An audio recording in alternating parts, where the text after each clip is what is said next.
Okay, you guys, today we have another best of, but this time it's best of guests. Yeah, it's like a highlight reel, but emotionally. So there's a lot of wisdom, some good laughs. It's a good point, and I think it's really evidence that beauty is not just about the lashes and the brows and the skincare. Beauty is about the soulful shit that happens, the big laughter, and the vulnerability that happens when women share. So press play and send to a friend that needs a little glow from the inside out.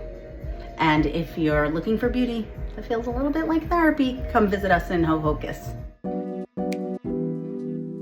The Luminous Life Podcast is a show all about beauty without the BS. We're beauty business OGs, and we know that the secret to looking good is feeling great. We'll question beauty standards and share the behind the scenes of running a beauty business that puts your beauty first.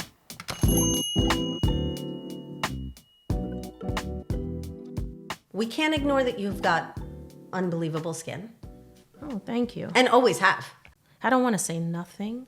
No, say it.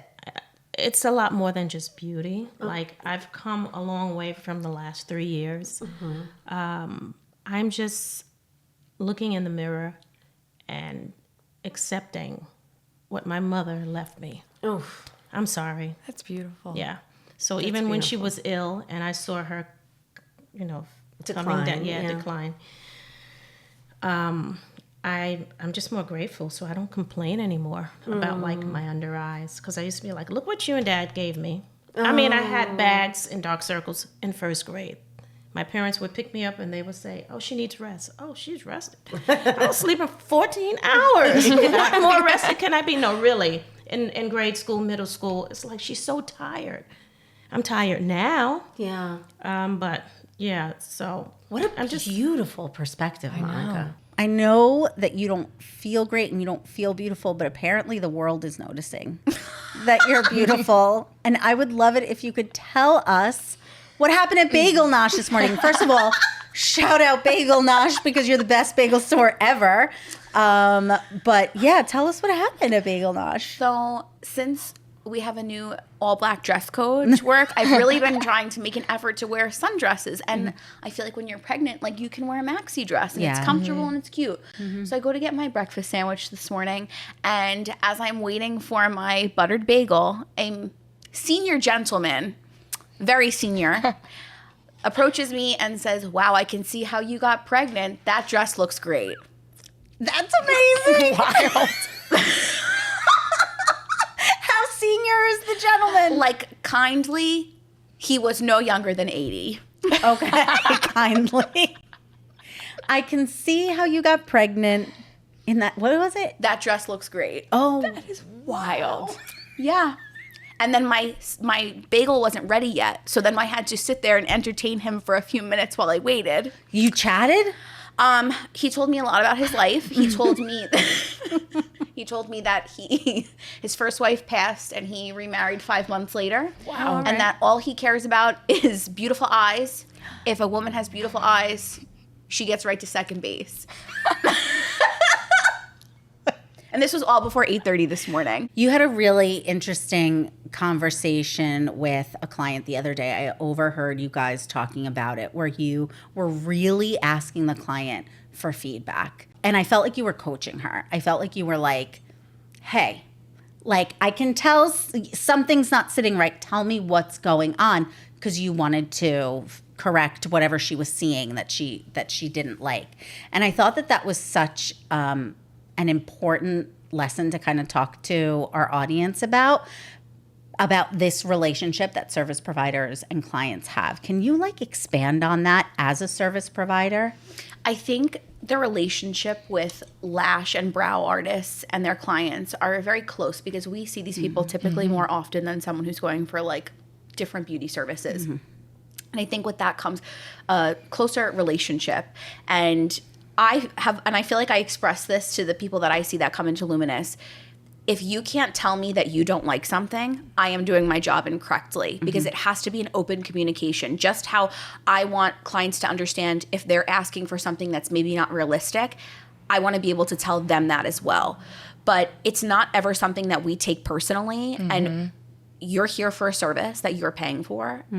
You should like it. You should never feel guilty about speaking up about it. That's right. And if you feel like you can't tell your service provider that, then there's another thing that needs to be addressed, because that's an issue. My beauty for me is not about really my looks and appearance wise. I always like to like appear a certain way, dress a certain way for, you know, every occasion and show up like I should be, but it's not really about being beautiful on the outside. It's within the inside and the vibe that I give off and what I do within my community, but also the boss babe, right? In me, like when I walk in a room, I'm going to own that room and I'm going to turn those heads and I am going to make myself known to build those relationships and those connections around the world. So to me, that's what's beautiful. No, it is though. The energy about you, the sparkle in your eye, like the feeling that you emit, you make people feel like, I got you. Yeah.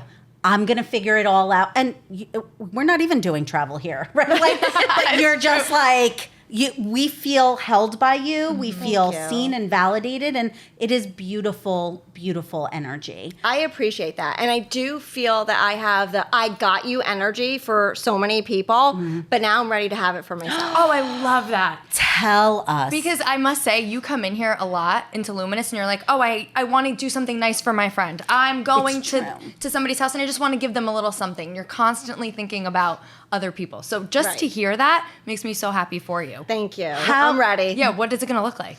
So as you know, I've also come in here with that energy of being happy and fun and shopping for other people. But I've come in with the energy of my big black sunglasses on with tears rolling down my face because you have created a place for everybody to be feeling so welcome here and comfortable and safe. This is a very safe environment. So sometimes I'm on the lash table and the tears are coming down and I'm like, poor Allie, how is she working on me?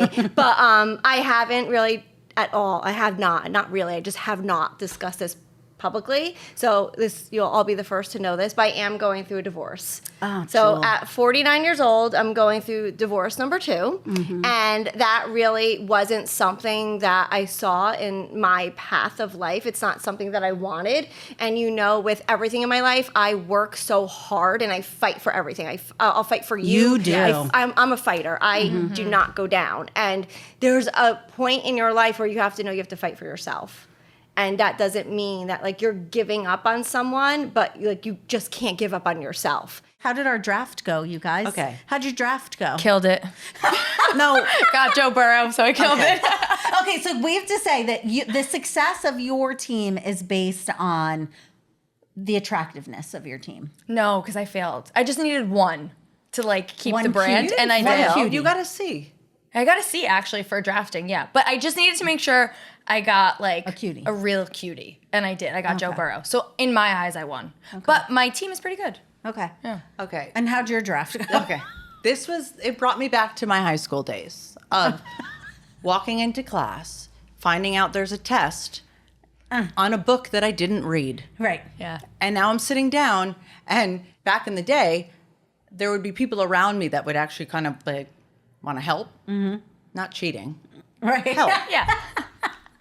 Your support people. This wasn't like that because you all actually wanted the players that I wanted. So I was like, wow. Wow. I didn't study. Well, I'm on my own. I don't, I thought it was going to be fun. Like, I was like, we're getting pizza and wings. We're going to have some drinks. Like, it'll be fun.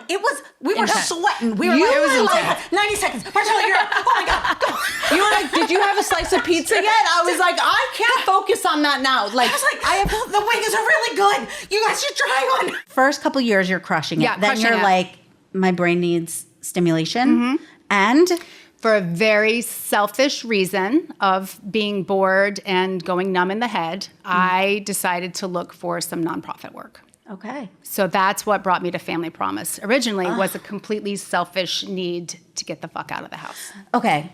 We have to acknowledge this. Go ahead. The honesty with which you speak I was like, where are you going? is what made us fall in love with you to begin with all those years ago. I think it was probably like 7 years ago now, Alina. I think that's right, yeah.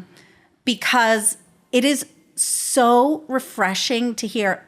I actually just needed it for me. It wasn't this like, I wanted to bring this big, value thing.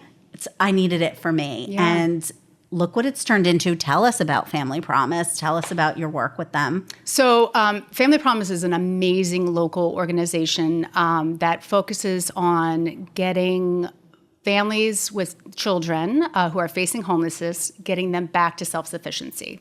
So we do wraparound services. We provide job training, education. Sometimes it's as simple as getting them a driver's license that makes the difference between them commuting 4 hours a day on a bus or 20 minutes a day by car.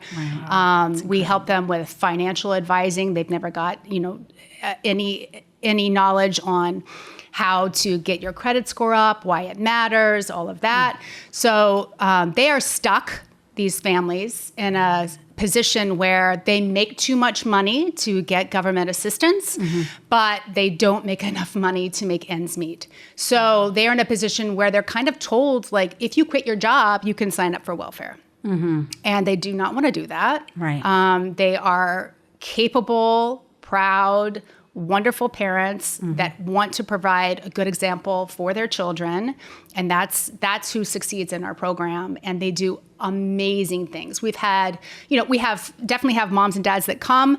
The majority of our families are single moms. We've had folks that become commercial truck drivers. We've had a woman become a private investigator. We've had people go in the medical field. So basically, our caseworkers are amazing humans. If you ever want to have a good cry, just sit down and talk to them for 5 minutes, because they are the people doing good things for the reasons that are in their heart, not for selfish reasons like me starting out. But they make such changes, and they approach these our clients, and our clients get asked, like, what are your dreams? They haven't been asked what their dreams are, as you might imagine, in a very long time, if ever. I need to figure out something for my wrinkles, because that is probably my biggest insecurity right now, that and my thinning hair. But my wrinkles, all I see is my forehead wrinkles, and I'm terrified of needles, so Botox is out of the question. I mean, the people don't know how terrified you are. me? The people don't know how terrified of needles you are. Terrified. She passes out. No way. Yeah. I've tried to get Botox twice. The first time the needle touched my forehead, nothing happened. And I was by myself. I didn't tell anyone I was doing it. Not my mom, not my husband, not anyone. Okay. This is years ago. And I passed out. And when I woke up, I'm vomiting. I'm going to the bathroom. It's a problem. Yeah. I call my mom first. And she's like, where are you? I'm like, I tried to get Botox. And she said, probably the second time in her life I've heard her curse. Yeah. I'm not kidding. You fucking idiot. Because my mom has never done anything. She is au naturel. Oh, and what a beauty your mom is. She's like, that's the reason I sort of back away from it. So I tried that one time. Then I did tell my friends and my husband. All my friends were like, oh my God, how can you, baby, everybody gets Botox. How can you not get Botox? Right. We'll go get a drink before. Yeah. So then my friend Holly, throwing you under the bus, Holly, takes me to the Hocus Inn. We get a glass of wine. We go together. This is probably like 6 months or 9 months later. She gets her Botox. While she's doing it, I guess, I'm like yapping away. And the doctor's like, this is what she did last time. You could tell she's nervous. She won't stop talking. I sat down in the chair. I was like, can we lean me back a little bit? I'm starting to get a little sweaty. He's like, you're going to be okay. And Holly's like, are you serious right now? I'm like, yeah, getting a little nervous. He comes at me with the needle. Holly says, my eyes roll back. My arms go limp. I slide off the thing. And then you wake up and everyone's looking at you. And he's like, it happened again. I'm like, oh my God, I want to go home. You guys came to Ridgewood at the height of COVID. Yeah, we were supposed to open in like May. Everything got shut down way before then in March. We had to stop construction for like 8 months. Everything got delayed. So it was a hard time. We had like no idea what was going to happen. And, we were starting with this dream that kind of just is aside from like my family business, because my parents do construction and landscaping. So this was a whole new ball game and like such a scary time, I think, for everybody. And also here in North Bergen, which was one of the most affected areas. So with all of the hardships that we lived during COVID, something happened that after 2 months of us opening, we ended up going viral in February. It was an explosion. It was an explosion. And I was so impressed and so proud. Guess who told me to go there? Who? Our fave. Steph Keller. Steph, we love you. We love you. Like, big time. She was like, you have to go. We were on the DM. She was like, you have to go. It's this great Colombian coffee shop. And that's how you got on my radar. But then maybe the COVID conditions contributed to this explosion. People needed something to feel happy about. Yeah, I mean, it was literally like the best of both worlds. Like, this ended up one day we just like opened and there was lines down the street. Oh my God. And it was just like, it was so cold outside. You know, it was also in that time where you had to have distance. So at the same time of us like going viral, we were also getting bad reviews of certain people that obviously wanted to be more like isolated and things. And they were like, there's so many people, like this and that. So it was like a crazy time because we just like didn't know how to like take everything in, you know? And like we were trying to like do things right. We didn't want to get in trouble with the city. So it was crazy. But we're very blessed for that startup because that really put us in the radar. And, you know, we do so like innovative things. So people really like loved all of that. It is impossible to go in there and not notice all the textures, all the greenery, all the color. And you cannot go in there without learning the story of coffee and obviously learning how proud your family is of how the coffee legacy, the coffee tradition in your family. And it was super moving for me as a Colombian to feel so much of that culture, like right here in Ridgewood. It was moving the first time. I was like, wait, I was not ready for all of this. This is incredible. I got like giddy. I was like, where are the other Colombians? Where are they? No, yes, honestly, we get so excited too. Yeah. So it sounds like tradition's really important to you. Oh, huge. Legacy and tradition is important.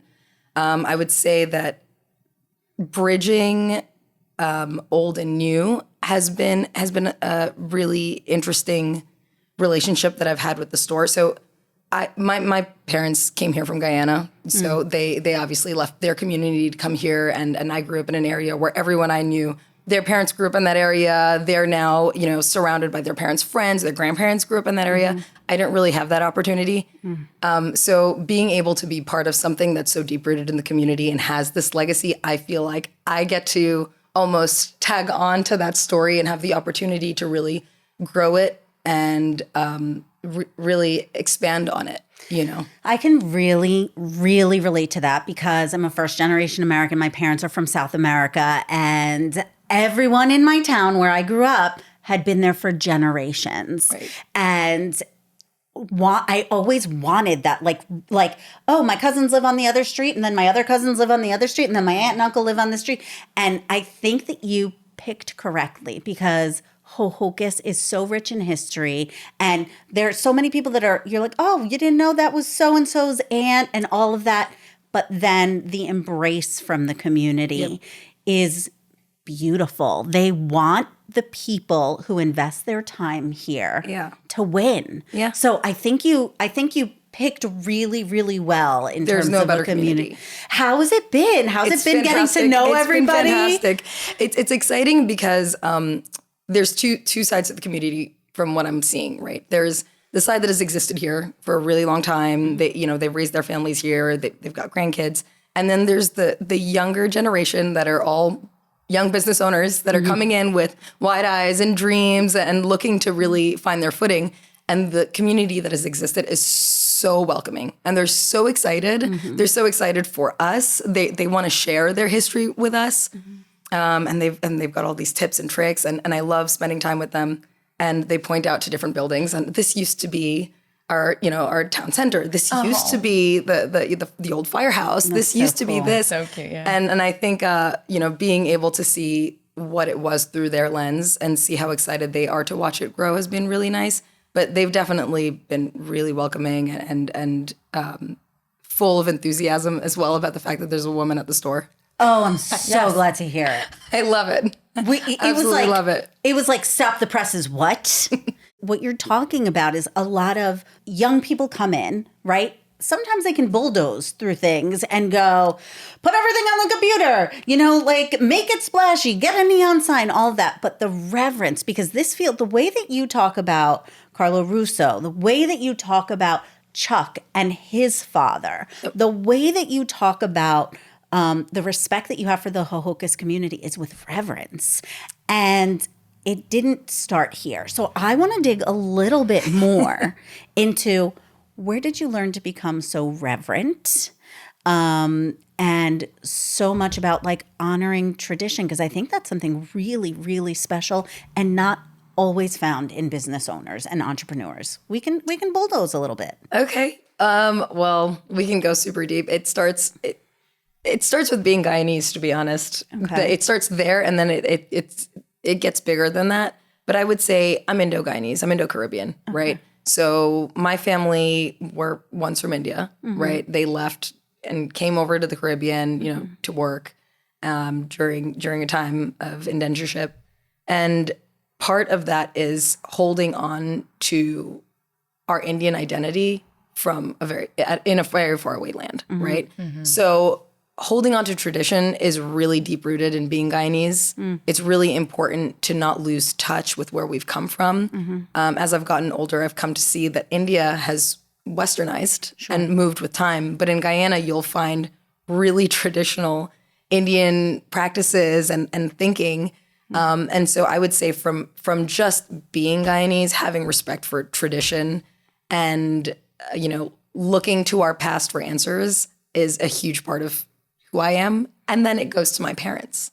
My parents are traditional, and I think I'm really, really fortunate to have, my mom who, no matter, I'm the oldest of two girls, and it didn't matter what she had going on at home, whether, she was working and helping with our family business, or it didn't matter what it was. She never let us lose touch with the culture. The classic immigrant mentality of, and not just immigrant, but it is a classic immigrant mentality. Just having respect for your elders, having respect for where you come from, not forgetting. I didn't watch a lot of American TV growing up. I didn't listen to really any American music growing up. Yeah. And it was a fear my mom had of us losing touch with the culture. We're surrounded by American culture, whether we like it or not being here. And it's amazing. It's a great culture to be a part of, but it's easy to lose touch with your roots when you're not surrounded by your community. For sure. And I feel like sometimes parents also, when they come here, right, families,